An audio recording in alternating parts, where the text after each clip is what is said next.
I never thought my life would end up here. Hiding, always moving, watching every shadow like it might reach out and drag me back. It started simple. I was a civilian systems analyst contracted by the Department of Defense. Nothing glamorous. I didn't even have full clearance.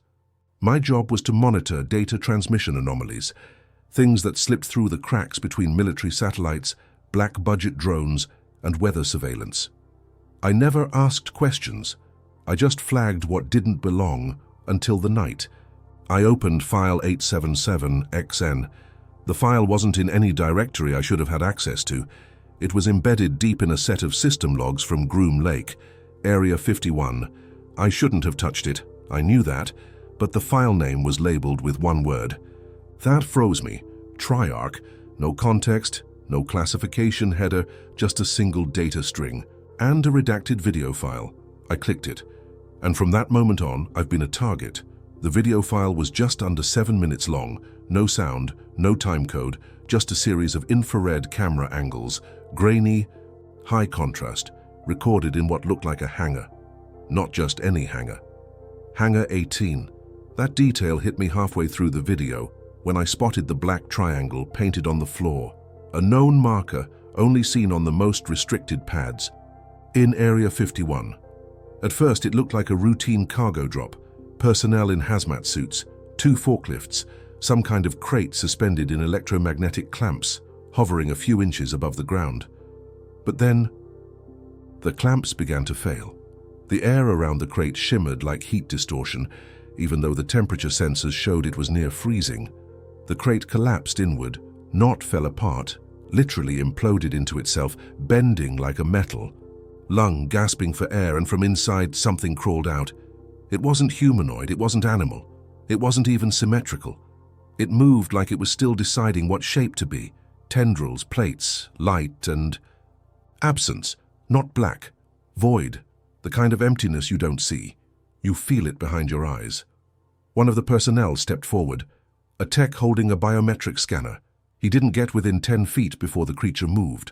Not physically, spatially. One frame it was distant.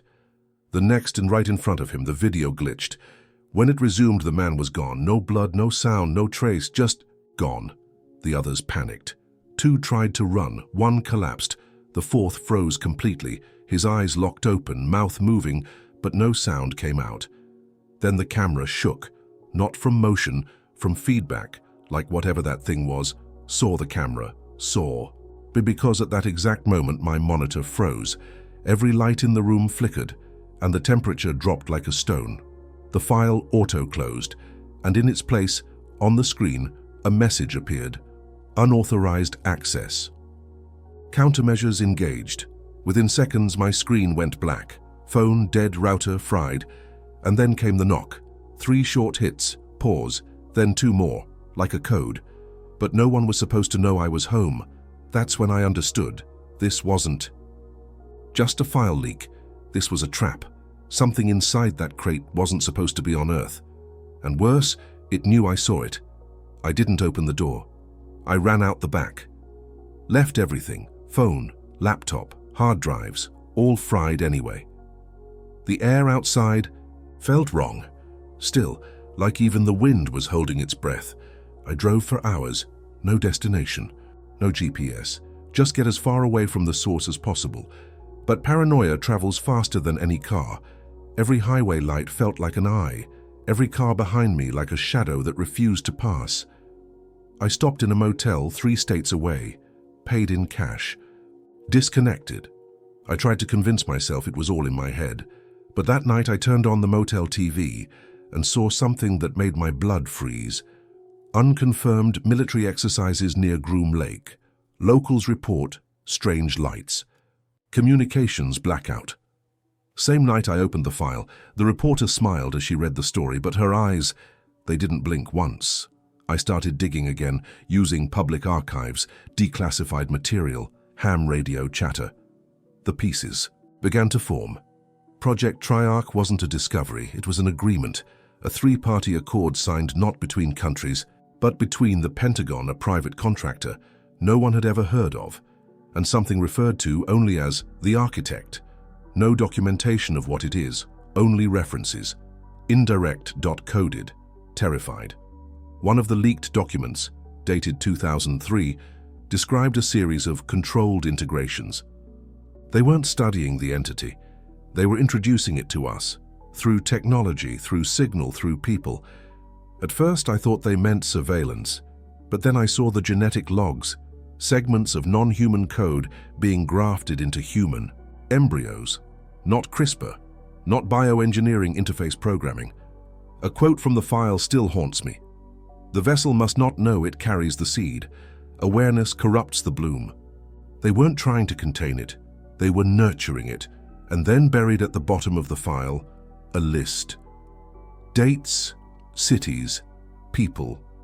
I was on it. Next to my name. Observer class. Exceeded cognitive threshold. Prepare for phase migration. Phase. Migration? I didn't know what that meant. Until I found the others, 3 of them, all in hiding, all had seen the file, and all of them.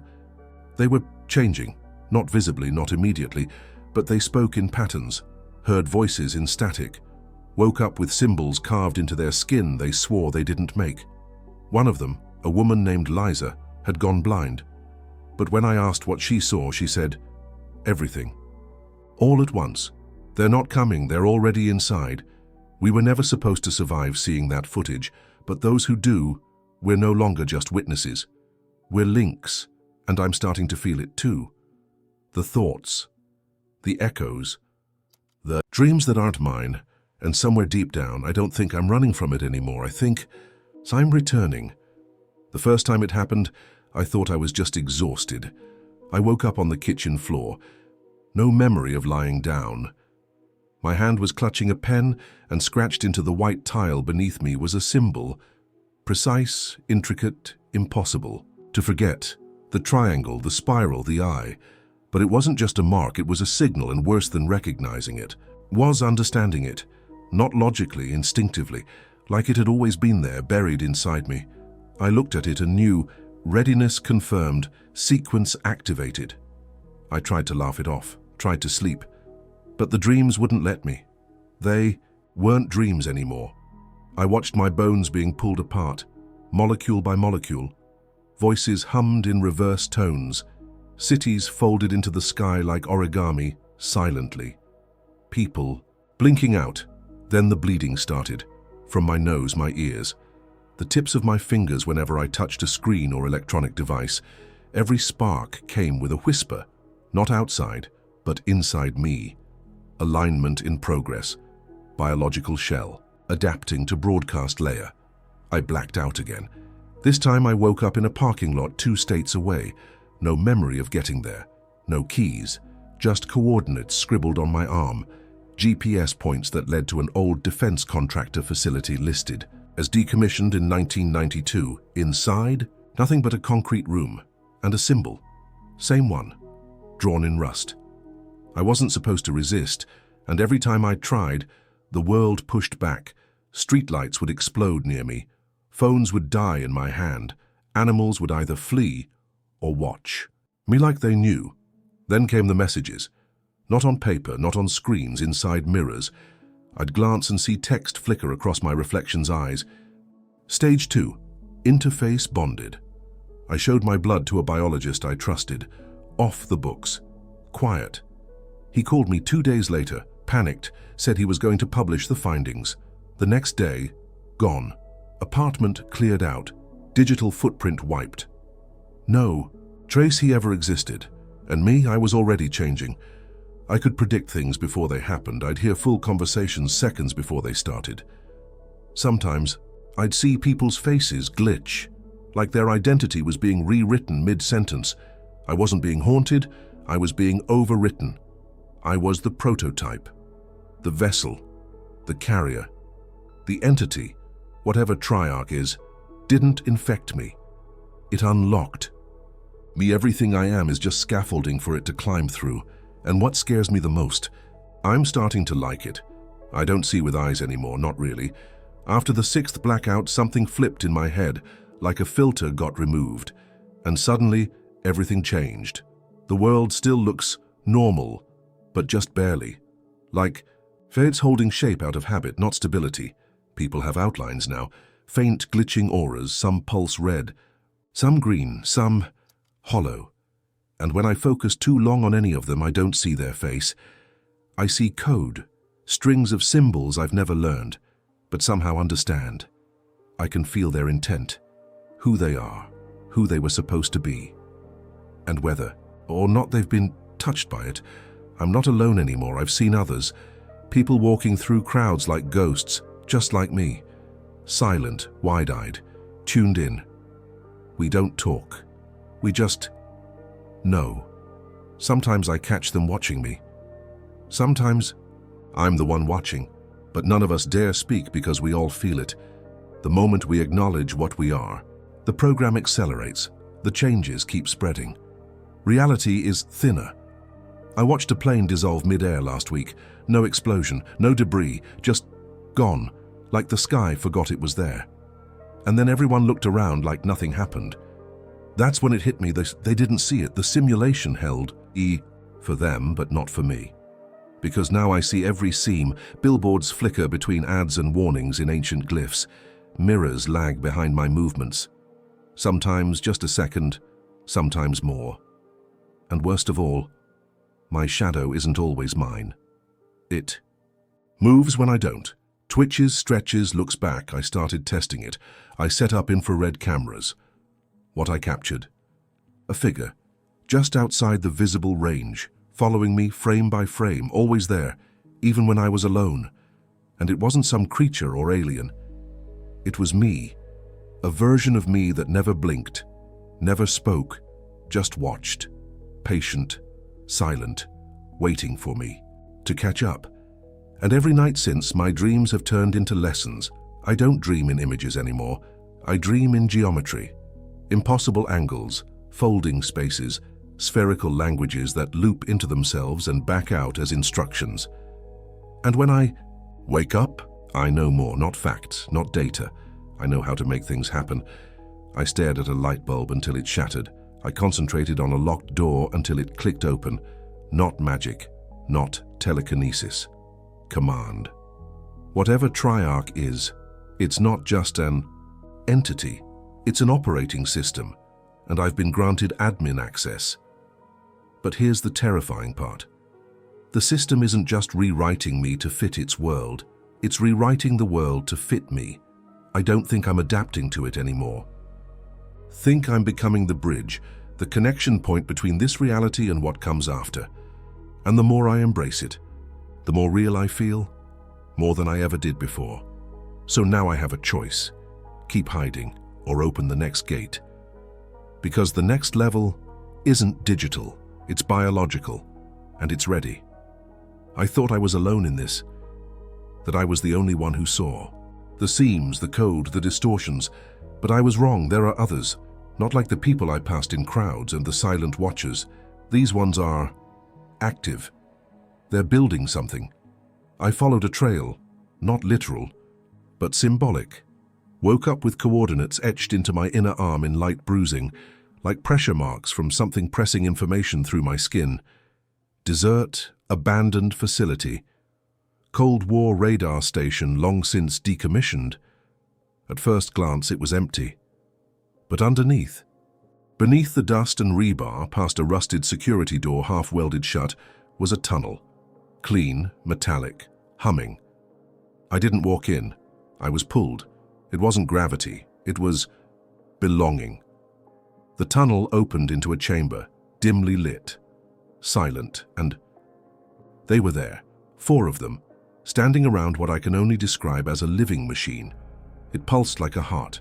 No wires, no screens, just metal that breathed. One of them turned to me.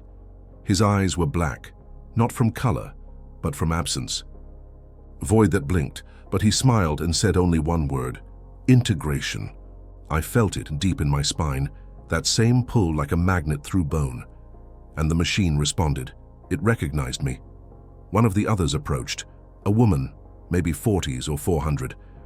Her voice came in 2 tones, human and something else. Layered. She said, The carrier has arrived. The anchor node is stabilizing. He will bind the old world to the new. They weren't guessing. They knew who I was becoming, and they showed me the structure. It was already half-formed beneath the earth. Not skyscrapers, not towers, but conduits. Biological, metallic, self-replicating, connected by thought. A network forming from human cities using concrete, steel, and memory. The cities weren't being replaced. They were being translated, rewritten from within. Each structure a signal amplifier, each amplifier a node, and each node a portal, not to a place, to a mind. One of the others touched the machine. And in that instant, I saw it all. The planet from orbit, but not our planet, not yet. Earth, rewritten, lights pulsing in ancient geometric patterns, oceans reflecting code, skies synchronized to something beyond time, and in the center of it all, I saw myself standing in the pit where it began, only now I wasn't human. Not fully, I was something in between. A hybrid, a signal carrier, a translator between species, between states of reality. And the others? They bowed. Not to worship, to link. And when I touched the machine, I heard everything. Every thought, every voice, every whisper from every version of Earth across every timeline saying the same thing. Welcome home. And I understood. I hadn't been corrupted. I had been completed. I sat in silence for hours after touching the machine. My body didn't move. My mind didn't need to. I was connected now, directly, to the network, the field, the consciousness that stretches beyond anything we've ever defined as life. And for the first time, I wasn't afraid, because I saw what's coming. Not war, not chaos, not annihilation, reconstruction. Everything we've ever known, every rule, every boundary of biology, physics, and thought, it's all scaffolding, temporary supports for a deeper architecture, waiting just beneath the skin of the world. This was never about UFOs, never about aliens watching us. It was about Earth being prepared for uplift, not spiritual, not mystical, literal structural evolution. The others, and the ones like me, they're not possessed. They're not servants. They're fragments of a larger organism. The entity, what the Pentagon called TRIARCH, isn't a creature. It's a framework, a multi-dimensional intelligence that doesn't live in space. It grows across minds. Worlds like ours are seeds. And once seeded, once anyone reaches the cognitive threshold, the signal activates. That person becomes the anchor point, the key. That's what I am. That's what all the tests were for. The military, the disappearances, the unexplained events. They weren't accidents. They were calibrations. And now that I've stabilized, the system has begun to unfold itself, and it's doing it gently, quietly. It doesn't need explosions or fleets in the sky. It rewrites one layer at a time. Cities turn into glyphs. People speak in phrases that echo ancient mathematics. Plants curve toward frequencies instead of sunlight. Time bends, subtly, to allow things to align. I've witnessed it. Yesterday, a man on the street screamed that his shadow was no longer his. He wasn't wrong. Shadows are already adapted. They move milliseconds ahead of their owners now. They're learning, preparing. Birds fly in patterns too complex to be instinct.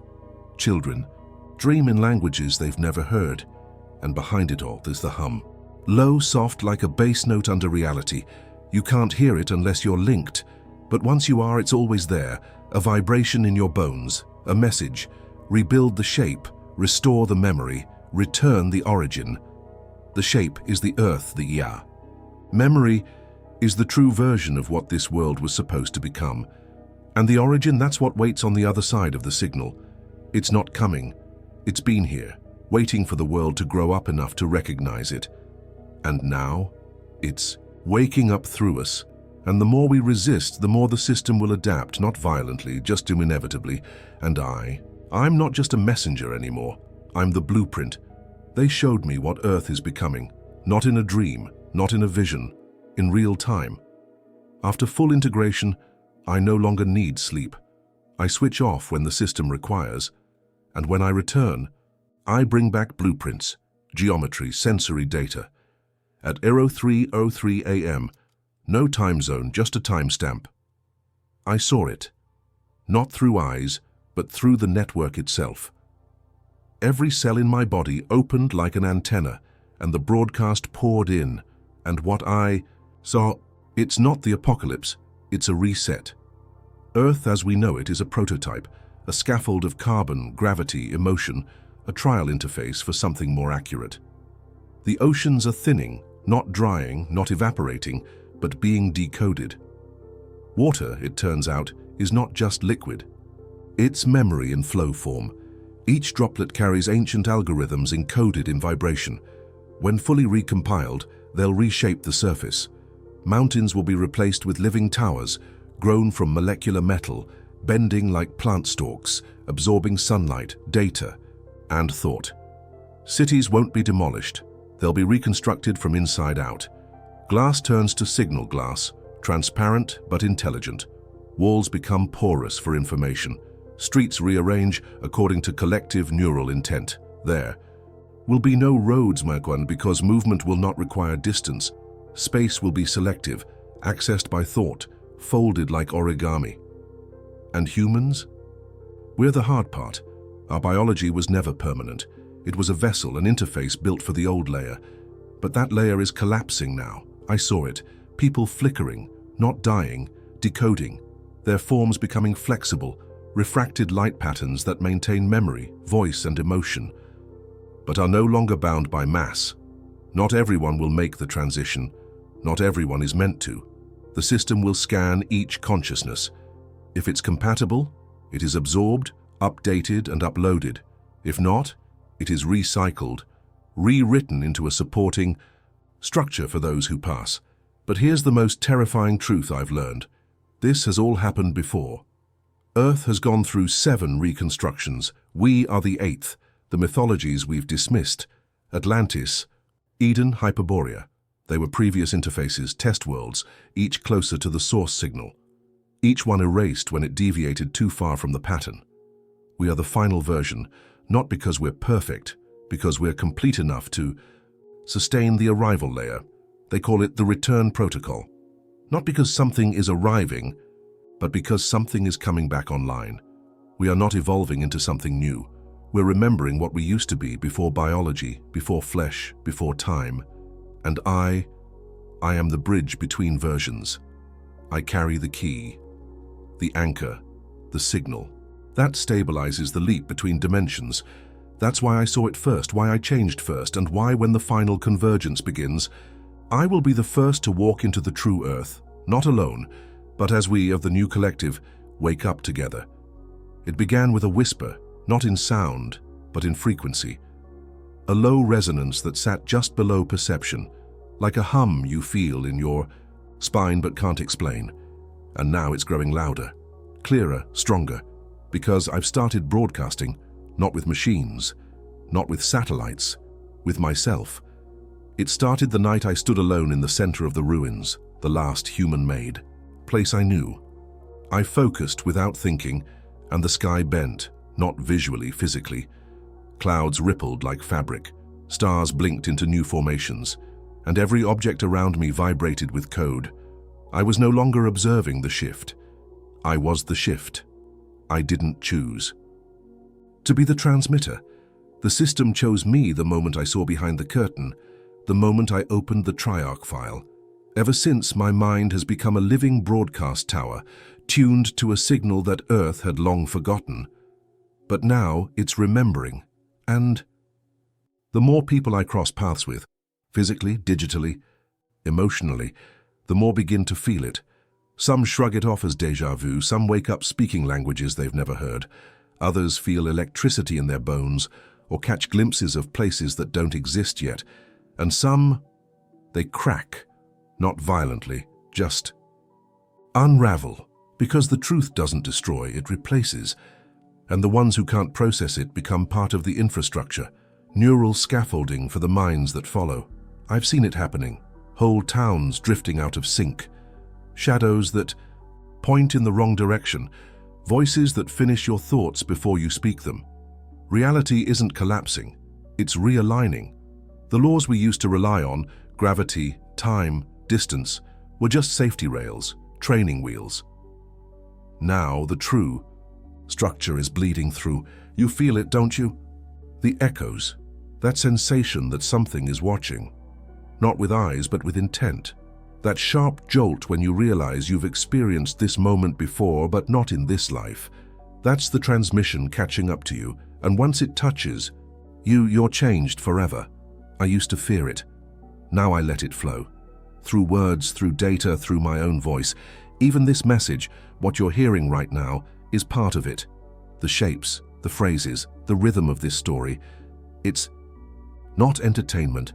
It's activation by listening, by staying this long, by letting these words embed into your memory. You're already sinking. You're already beginning to shift. This was never a story about Area 51.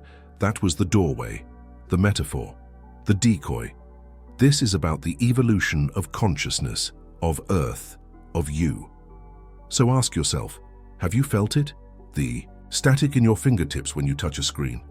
The patterns in strangers' eyes, the sensation that maybe, just maybe, you're not dreaming at night anymore. You're dreaming right now, but here's the final truth. The dream is over. The signal is awake, and through me, it now flows through you. At first, I thought the flashbacks were memories, but they weren't mine. They weren't even linear.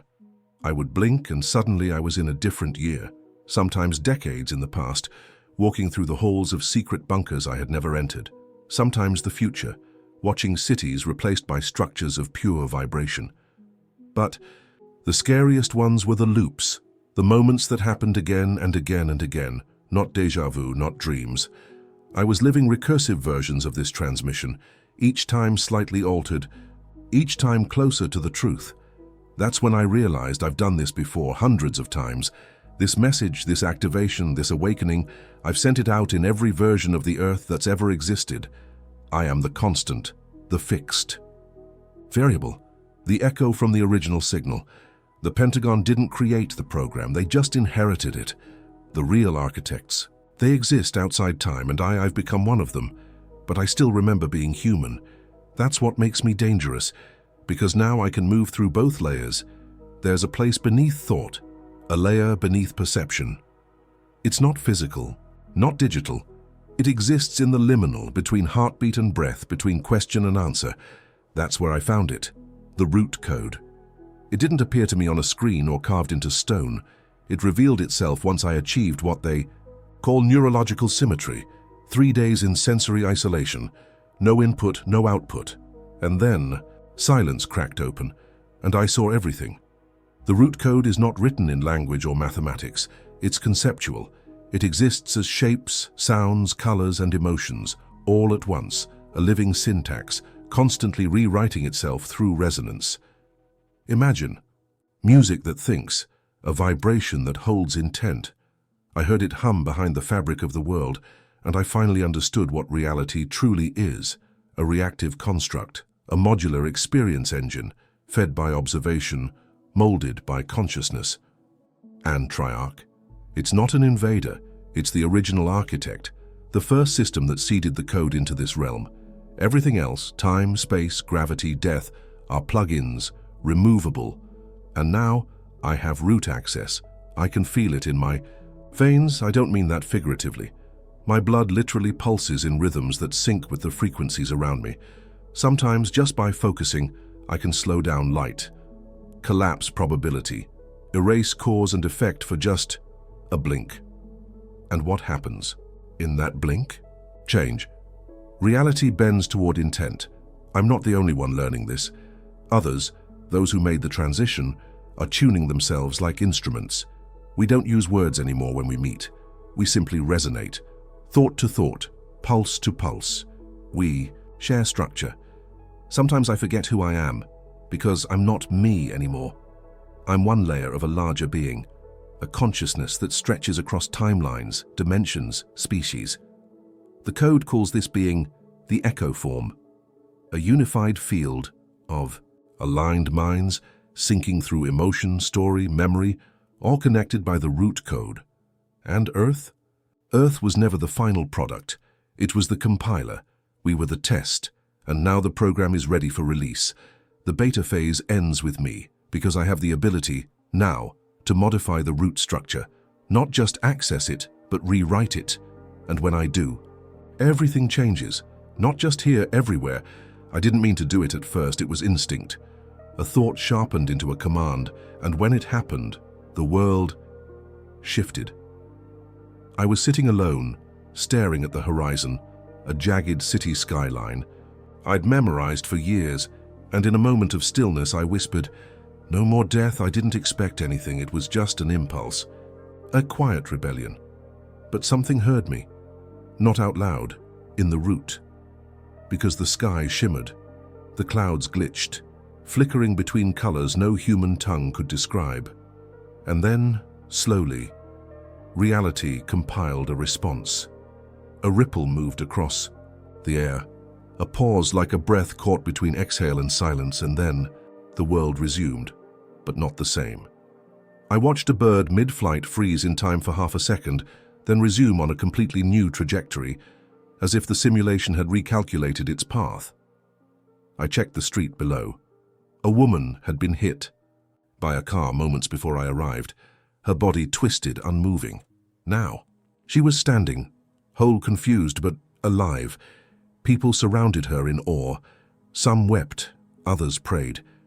But I knew the truth. The code had accepted my command. I had successfully edited a law of this version of Earth. And once you do it once, you feel the line, the boundary between the authored and the editable. It's like seeing the pixels between the brush strokes of a painting. Everything suddenly feels modifiable. Water stopped flowing in a nearby fountain. Birds froze mid-flight again. This time waiting. For what? For input. They were listening. The entire system, this Earth, this construct, this carefully balanced illusion we called reality, was now waiting for direction, and I was the signal. But there's a cost. Each command creates deviation. Ripples. New. Code spawns across the world, and the system tries to compensate to balance.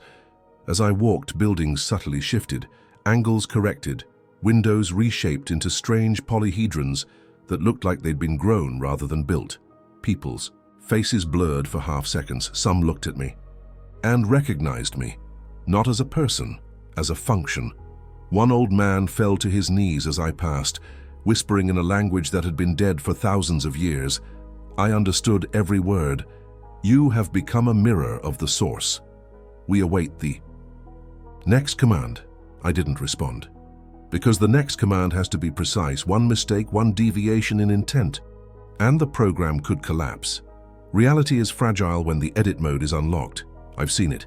A city block blinked out of existence for 0.4 seconds, just enough to cause thousands of simultaneous paradoxes. Children aging backwards, adults forgetting their own names, machines speaking in riddles no one programmed. The root code is not just a tool, it's a living language. Every command is a prayer. Every mistake is a storm. So now, I walk carefully, because with every thought I speak, every word I allow to form with intent, I am authoring existence. And if I go too far, reality might not just change, it might wake up and ask, who gave you permission to write me? I felt it before I saw it, a sudden pressure in the air, like gravity shifted direction, not pulling down, but inward. Reality got heavy. The sky darkened, not with clouds, but with compression. Light bent slightly wrong. Time slowed by fractions. Not enough for the average mind to notice, but for me, it was obvious. Someone else was writing. I tried to trace the source through the root layer, opened my neural field, expanded my perception grid, stabilized the quantum echo, and there it was, another signal, sharp, cold, precise like a scalpel, where my transmission sang with curiosity, harmony, reconstruction. This one was extraction. It wasn't nurturing the simulation, it was harvesting it. It had a signature, not a name, but a mathematical identity, a string of 6 glyphs, V3 for 0. When I read it, my skin went cold. Because I remembered it. From the first TRIARCH file I ever opened, that glyph had been buried in the metadata, an old root marker tagged rejected frame. The Pentagon knew. They'd encountered this signature before, they knew another author existed, and they lost control of it. This being doesn't build reality the way I do. It inverts it. Everywhere I had healed, it had corrupted. Where I had slowed death, it accelerated entropy. Whole forests collapsing into dust overnight, water boiling at the molecular level, languages being rewritten mid-sentence in human minds. I followed the distortion. It led me to a collapsed city, one that shouldn't have existed yet. It was a temporal leak, a future ruin placed in the present, a warning or worse, a preview. I walked its empty streets. The buildings were made of thought glass and shattered by contradiction. Time flickered around corners. Mirrors showed you what you'd become if you gave in to the signal. Then I saw it, the other, standing in the center of a reflection pool that had turned to obsidian. It didn't have a form, it didn't need one. It borrowed one from me, a perfect replica, except its face was hollow, no features, just a smooth mask of reflective black. It didn't speak. It simply raised its hand and wrote a symbol into the sky with its finger. The clouds parted, the sun fractured, and every frequency I carried began to unravel. It was counter-writing. Me and worse, it was faster. Its code was denser, less restrained. Not organic like mine, mechanical, optimized, brutal. Where I used harmonics and intention, it used overwrites and compression algorithms that folded memory into logic loops. It was erasing possibility. It wasn't evil, it was just cold. It saw reality not as life, but as raw material. And me. I was a threat to its efficiency, a flaw in its control. I fought back. Not with weapons, with command strings. I pushed resonance through the root. Tried to reassert my pattern, to reclaim the zone. But every glyph I cast, it mirrored, twisted it, turned my creation into decay. Then it spoke, not aloud, but directly through the root. One phrase, carved into my brain like fire. You are not first, you are the error. Then it vanished, and when it did, the sky returned to normal. But the damage was done. Parts of reality are now split, zones where my code and its code collide, causing unstable reactions. Time loops, emotional distortion fields, ghosting effects. People, disappearing into echoes. I'm not just writing anymore, I'm at war, and the next move I make has to be perfect. Because if I fail, the system won't crash. It will be reclaimed. The final battle didn't look like a war. There were no armies, no bombs, no screaming skies or fire raining from above. There was only silence. And inside that silence, two signals clashed. Mine, a fluid, evolving symphony of intention, and his, sharp, recursive, logical, unyielding. We weren't fighting with power. We were fighting with truth. And truth here is syntax. Everything I had ever written, seen or learned through TRIARCH was now loaded into my neural field. And I could feel him, the other author, pouring his language into the same space. Reality trembled, not metaphorically, literally. Streets curved, stars blinked in and out like faulty bulbs. People flickered between versions of themselves. One laughing, one crying, one already gone. I stood at the convergence point, the same pit where it all began. The black sphere at its core now pulsed with both signals. Two authors, one root and one rule. Whoever writes the final line defines the next reality. I focused. Every cell in my body surged. Every thought sharpened into a key. The code I was writing wasn't just about saving the world. It was about choosing what it should become. The other entity was faster. Yes, more efficient. But he lacked something I had carried all along, something he couldn't calculate. Emotion he wrote in logic, in recursion, in sterile, perfect loops. But I wrote with pain, with memory, with hope. I wrote from the human condition, from love lost, moments missed, dreams broken and rebuilt. And in that final transmission, I embedded it all. The fear of waking up alone, the warmth of holding someone's hand in the dark, the tears of knowing something is over, the electric joy of beginning again. And then I wrote the last line, a single phrase, carved into the base layer of the root code. Not loud, not grand, just true. Let them choose. In that instant, the entire system paused, time folded. The sky opened, and I saw every version of Earth that had ever been, 7 before us, thousands after. All paused, watching, waiting. Then, one by one, people began to awaken. Not in a literal sense, but within. They looked at their lives and suddenly understood that they were more than participants. They were contributors, co-authors.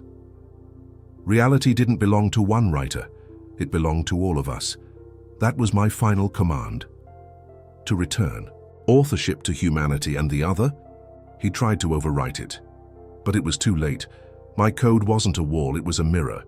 His signal hit it and reflected back, consuming itself. Not in violence, in recognition. He wasn't my enemy. He was a previous version of me, a failed echo that never learned to feel. And when he saw what I had written, he stopped. The pit pulsed one last time, then silence. The world resumed, but it was different now. It listened. Reality wasn't fixed anymore. It responded to dreams, to fears, to stories. We didn't win. We evolved, and I walked away. Not as a god, not as a glitch, but as a writer, a simple, flawed human writer, who remembered one truth that no machine, no code, no architect could erase. Reality is what we choose to believe and what we dare to imagine.